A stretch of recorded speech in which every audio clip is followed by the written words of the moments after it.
The second type of intents is the implicit intent. An implicit intent is used when you want to perform an action, such as opening a web page or sending an email, but you don't specify a particular target component. Instead, you declare an action to be performed, and the Android system determines the appropriate components that can handle that action. Here's an example of using an implicit intent to open a web page. So inside the main activity, I'll create another button.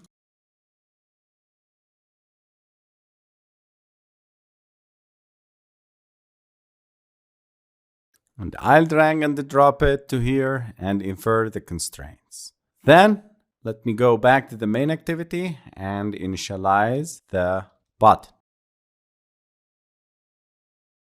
Go down.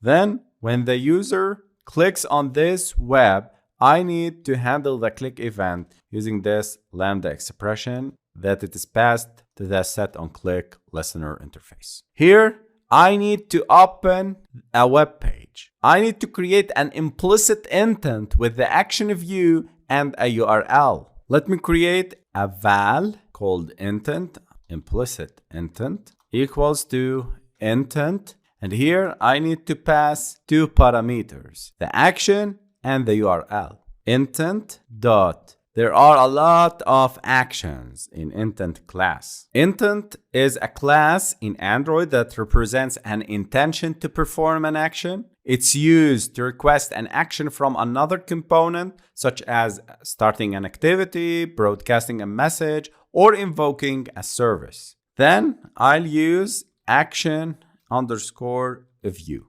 Action underscore view, this is a constant string representing the standard action of viewing data. It's commonly used when you want to open a URL, display an image, or show any content that can be viewed. Then I need to pass another parameter, which is the URI. URI.parse, and here I'll specify HTTP as google.com. URI.parse is a method that creates a URI object from the given string. In this case, it's used to create a URI object representing the URL google.com. A URI, Uniform Resource Identifier, is a way to identify resources, and it's often used to represent URIs like web addresses. So this line, this variable, is an instance to set up and perform the action view on the data represented by the URI. This could open a web browser to display the web page google.com. When you use this intent with methods like start activity, the system looks for an appropriate app to handle the view action with the provided data. For example, if you want to open a browser, you will not open the gallery. Android system will not open the messages or phone. It will open applications that are specific for browsing.